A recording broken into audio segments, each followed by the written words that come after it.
seen, um, of course, I think I've seen a lot of instances that would make us believe that we are truly tracking this school to prison pipeline. I don't think it's nothing new. I think even as a child, that possibility was always on the table, but it was something that was played down and it was used as a deterrent rather than as a repellent to draw our kids into that type of mindset. But the schools then were, of course, far more relevant than what they are today. A good example of that is that I had a student, it was two students, and one had been in my classroom for all 4 years, actually, trying to graduate. And he was an older student, and this student was a younger student, and this student provoked this older student to the point that I said, okay, well, let me take this kid out of the classroom because he really didn't have a clue who this older kid is, who I had had for 4 years. So I knew who he was. I knew his challenges. I knew what he was up against with trying to graduate. And so while out in the hallway, this little buck wouldn't slow down. He wouldn't. And so he drew this older student into a confrontation. And while in the process of trying to keep them to quell the storm, I got hit some kind of way from behind. And I ended up with a ruptured eardrum that actually took me out of the system for quite some time. But I was instructed to inform on the kid, the senior, because he had been a problem child. He was in and out, all kinds of things were happening with him. And so this was an easy way to get him out of the school system finally, was to say that he maliciously hit me or whatever. And they would then move him on down to the next order of business, which was incarceration, whether it was juvie or whatever. So I refused to do that because I understood, number one, who this child was.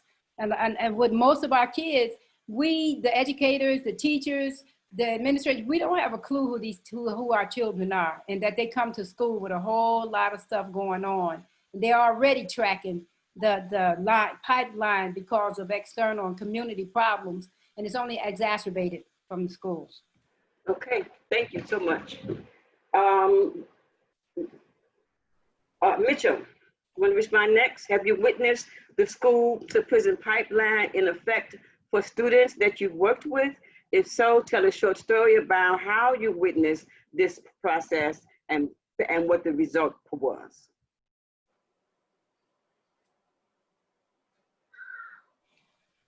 Unmute yourself. Okay.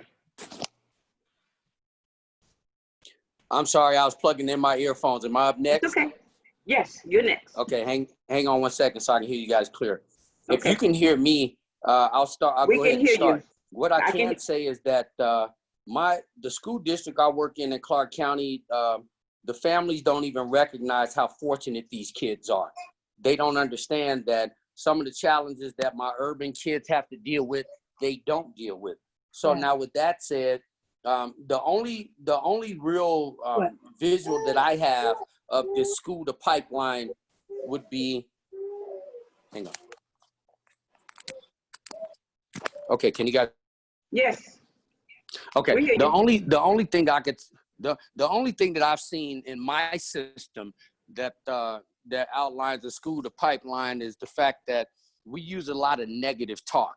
And that's something that as my restorative practice team comes together, we won't use words like don't do this, don't do that.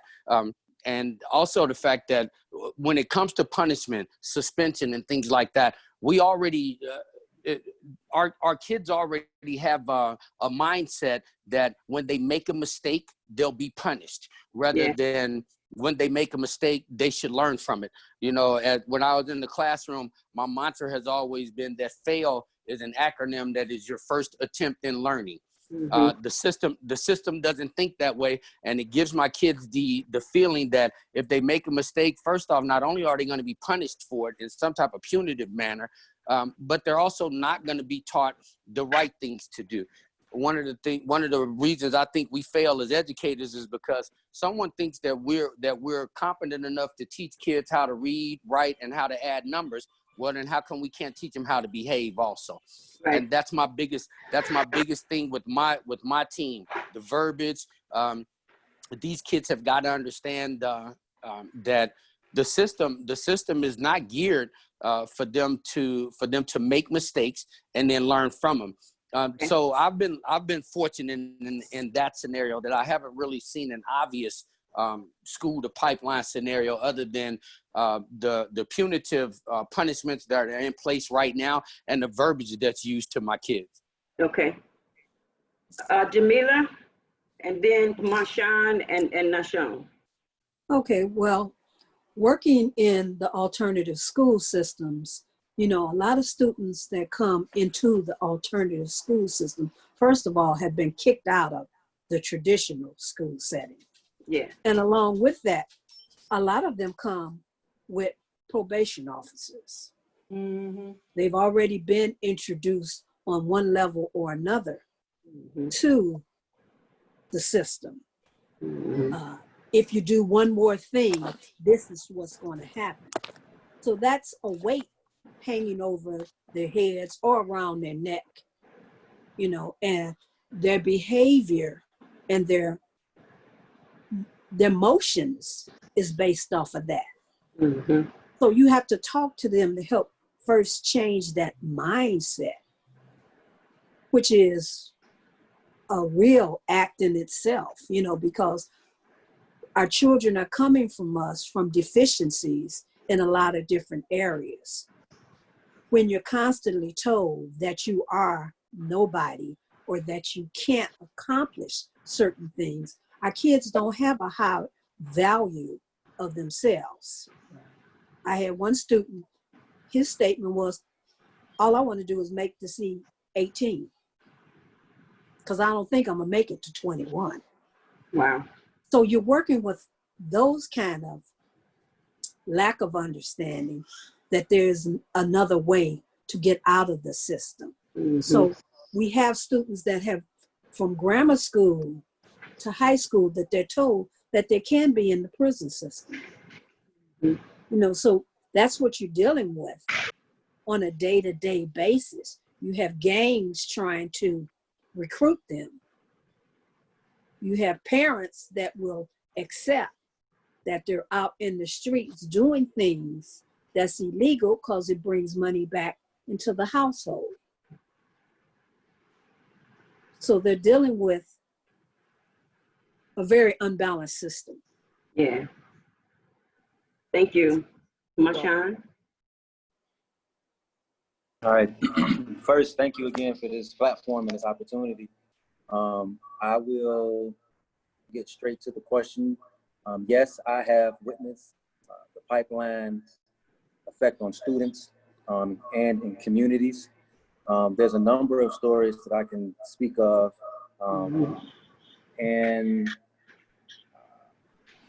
the main one that's coming to mind, high school on the west side of Chicago. And this isn't unique just to this one school, but the police had a permanent presence in the school.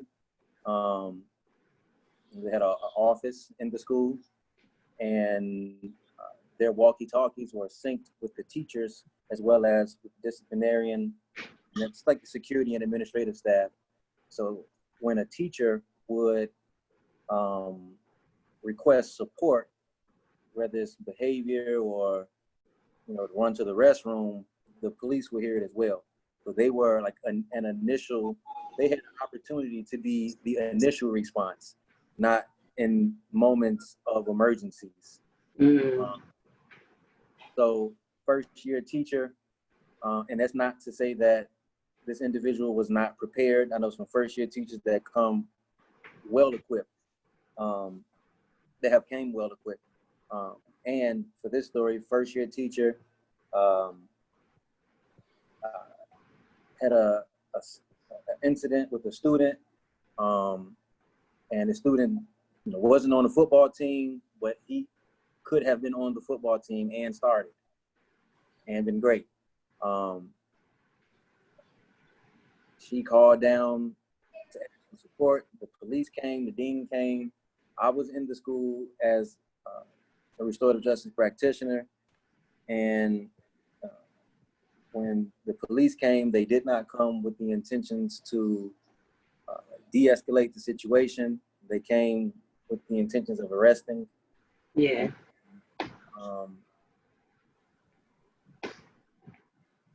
That was the fuel that made the situation a fire. So yeah, that's one that comes to mind. And then another school that I've recently worked at was underfunded. So staff was security. We did not have that much of a security presence. So when incidents would occur, the police were called at all times. And like the absence of like community partners, is one contributing factor to a greasy pipe from schools to juvenile detentions, from schools to the county. Yeah. So that'd be my short answer. Okay. Now, Sean, Israel, you ready for your response? Unmute yourself. There you go. Thank you. Yes, I'm familiar with the Zoom meetings. I had Sorry. had a group of ex people who be in jail. I'm gonna call them ex-convicts because they were so much more than that. The system is that it is utterly a system that breeds what it wants to deal with. So I was homeschooled through second grade. When I got to third grade, I was put in the public school, and I saw how the system worked. Really, the first year, I really saw how the system worked because I would get done with my work within the first couple hours of school, and I would just be able to watch people. And I really learned and noticed that the system is designed to create all of the problems that we see and that we face as educators. We like to, as educators, we want to think that, okay, everything can be talked out and everything can be resolved from within. We already know, and that is not true at all because Now, Sean, your voice is going in and so out. that we can never come up. I'm sorry. So that we can I never. want to hear that last statement. It sounds profound. So that we can never come up with the solutions that we need to come up with to evolve past where we have been for at least the past 50 years, maybe longer, but who knows. So I think, so I can say that in third grade, that's when I decided that it's something that needs to take place within our daily actions that needs to change, because if it doesn't, then we're going to continue to see what it is that we have seen for the last several decades. Okay. All right. Like all of you, I have a couple of situations that I can talk about, but I'm going to choose the one that happened a couple of years ago. I was teaching on the first floor, and I was about to transition from class into my office because my students were going to the library to work on a project. But a teacher on the second floor had a situation in the classroom that he couldn't handle, or he thought he couldn't handle, or didn't want to handle. I think I want to say he didn't want to handle. So he called security. And once security gets involved, there is always an escalation because they don't de-escalate. The de-escalation should take place in the classroom with the teacher, who is supposed to be trained in classroom management, so that he or she can manage those students by engaging them in really good sound instruction. But that didn't happen. And once that did not happen and security got involved, they literally grabbed this young lady by the arm and almost dragged her down the stairs. And there were 2 flights to get to the first floor. And when she got downstairs, you know, she was upset, she was hurt, she was angry. So she said a couple of things. And the things that she said caused him to say something else. And then and so it was just a back and forth. Eventually he called the police. When the police came, he grabbed her and pulled her outside, and they had that young lady on the ground in handcuffs. And it was just so completely and utterly heartbreaking, because that should have been, whatever the situation was, it should have been handled in the classroom. And if the teacher did not have the adequate classroom management skills, he could have at least asked her to stand in the hallway and cool off and come back. That sounds like a simple solution to me, but from my experience, when students are engaged, even at risk and behavior disorder, when they're engaged into learning, they don't usually behave or misbehave. They usually behave. One of the problems, I'm not going to say the problem, but one of the problems is they are not engaged. So that's one of the instances, the experience I had. So now the next question is, what policies existed in the current organization where you work or the last organization where you work that feeds into the school to prison pipeline? This time I'm going to go first because I want to go back to the instructor that called security, and at that institution, all of the security guards are police. They moonlight there at that school. They are police. So, you know, their first line of defense is to call their colleagues and bring a paddy wagon or bring a car. So I don't want to talk about whether or not police need to be defunded. That's another issue. But I do want to talk about, and I do want to ask, what is the responsibility of administrators, teachers, and support staff to rechannel inappropriate behavior in students? You can talk about administration, teachers, or support staff in your response. Okay, let's go backwards. Nashon, you first with that question.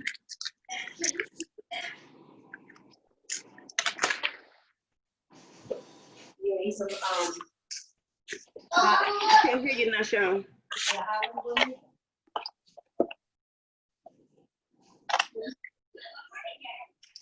Can you hear me? Yes.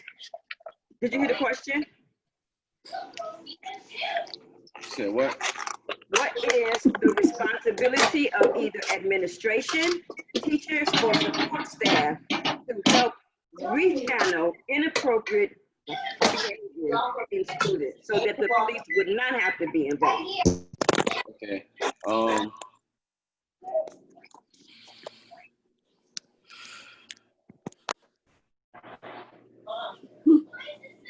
I think the responsibility of administration is to identify the thinking behind the action that was taken.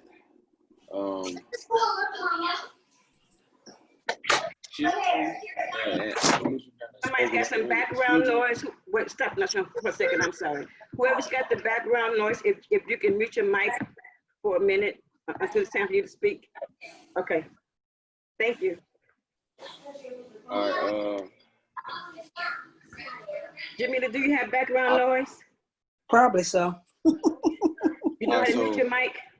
I'm trying to channel. do it. Can you hear me? To channel the responsibility of the administrators is to figure out the thinking behind what drives that quote unquote bad behavior. Because in the mind of the student, it's not a bad behavior. It is the shaken based on the way that they have processed whatever information that they receive. So I think that's the biggest responsibility. Yeah, and that's it. I can stop. Okay. Mashan, you're next. Okay. So I think it's a combination of the commitment to personal development as well as professional. I think I say personal because regardless of the subject matter, like it's like human interaction is key. And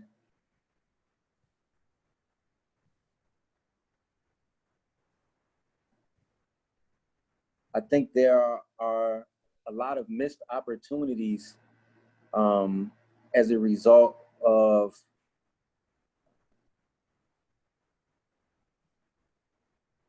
stereotypes, the lack of authentic relationships,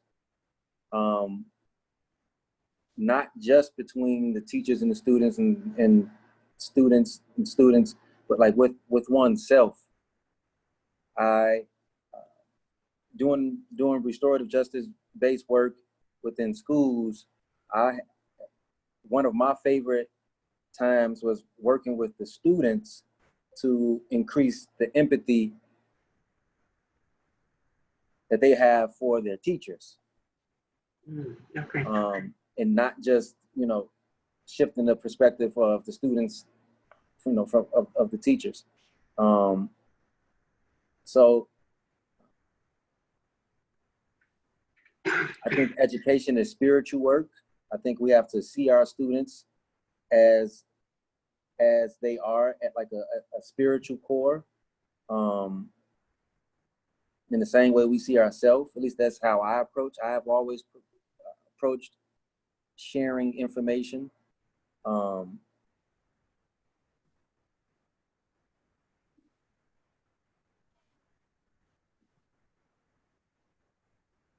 I don't want to take up too much more time, but I would prefer to think a bit and truly choose my words. Okay. But just being committed to like a lifelong learner of yourself and others, maintaining your curiosity about yourself and about others, never assuming that you know. Okay. Yeah, that's what I would say. Okay. Jamila? Well, as an administrator, what I would do was have a professional development where all was included. That would be the administrative staff, the teaching staff, the supportive staff. So you develop a mindset that everybody is responsible and accountable to the students. Yes. If you want better, you have to do better. You have to model the kind of behavior that you want and expect. With our youth, we know there's a big thing about respect, but it's not always shared, understood, or provided as a two-way street. A lot of adults feel like, well, I don't have to give you respect because you're just a kid. And youth takes issue with that statement. But respect has to be earned for and from everyone. We taught our students how to complain, verbally and written. And we made them responsible for their actions. We had peer review,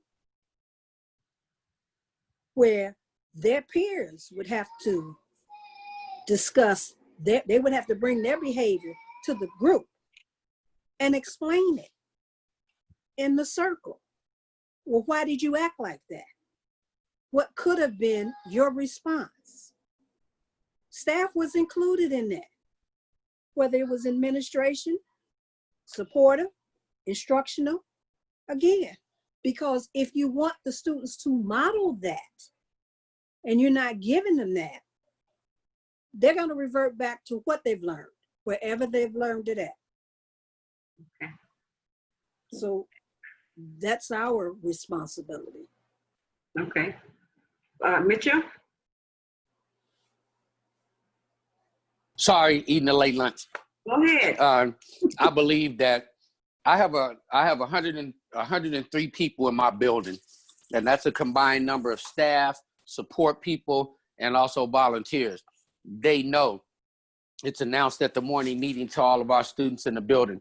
You have 103 people here that's committed to your education. So if you're the janitor rolling past one of my kids in the hallway and you see they're not meeting our expectations, I expect you, as well as any teacher or any administrator, to address those issues.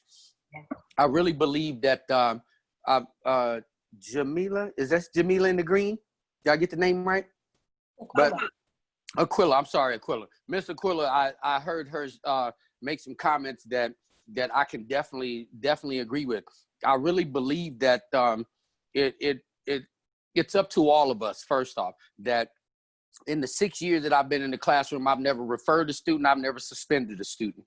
I've always believed that if I can teach a kid how to read and write, then I can also teach them how to behave. As a teacher in the classroom, one of the ways I managed my class successfully was to give my kids a voice. I never started teaching for the first 2 weeks. I didn't teach anything that was core content. We built relationships. I built relationships with them. We became a family. I really believe that a school is a community, and I hold everybody accountable, from the restaurant managers right across the street. When I hold my career day, I need you to be there, send managers. But where this, and I even hate the word to use, I hate to use the word discipline, but let's face it, some educators can't even manage their own kids. And in teaching college, what they don't do is teach you how to manage a classroom. They have you read some things about it, but you don't do any role playing. You don't go visit it. And the only time you get to deal with that is when you're dropped into the fire.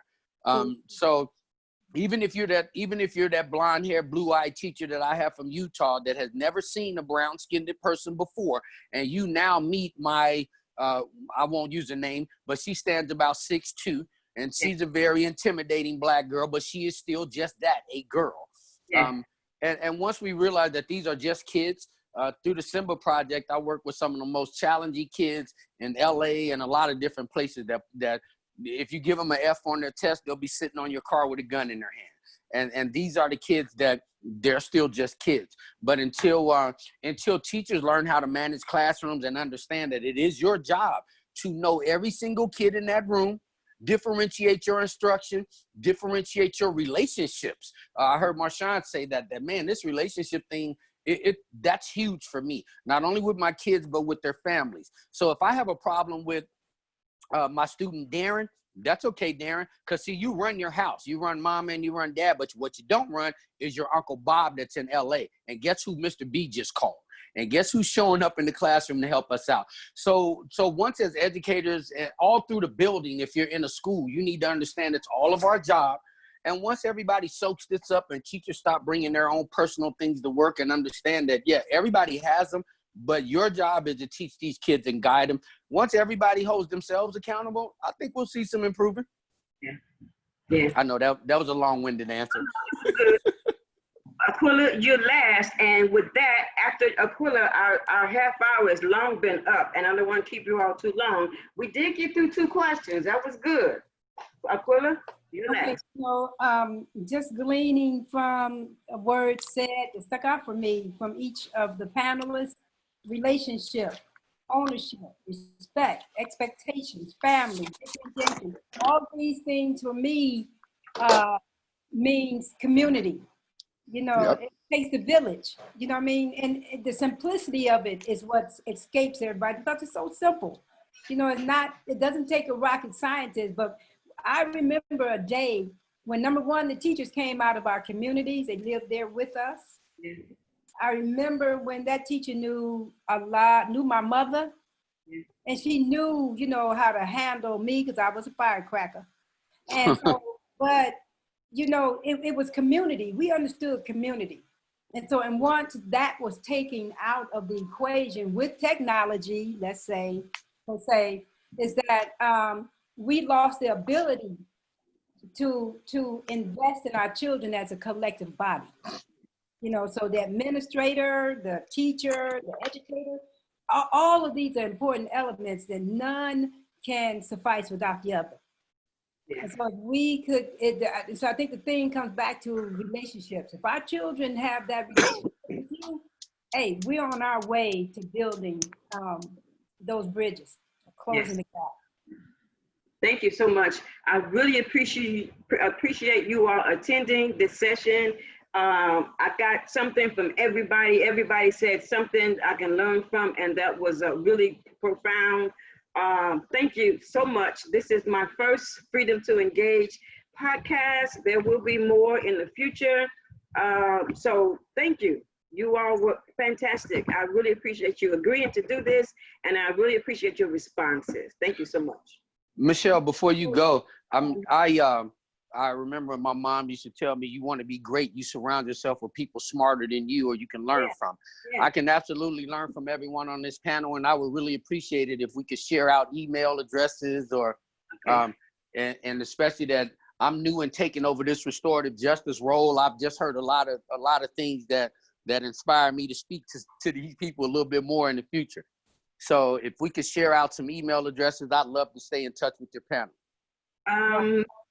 What I will do is I will collect the email addresses and I will send a recording of this session to everyone.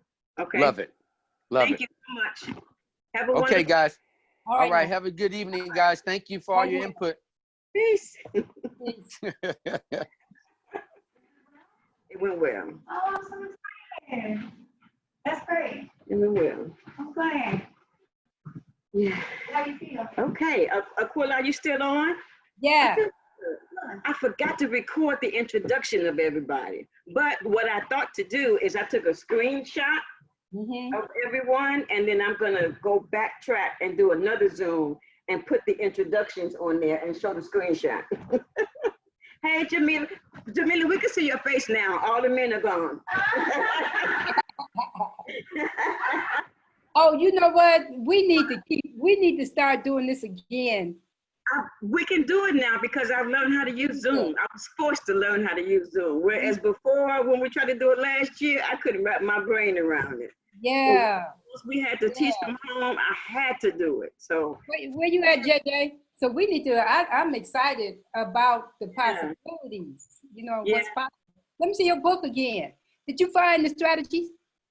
Freedom to Engage. What I did was I took the section of trust and then I just expounded and blew it up. Okay, so I'm piggybacking very closely on the parent piece. I need to get that back in play. Yep. And that. All right. So when do we talk again?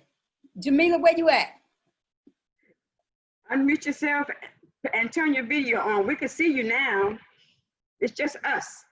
Uh-oh, dang. On it. I forgot to stop it. We lost her.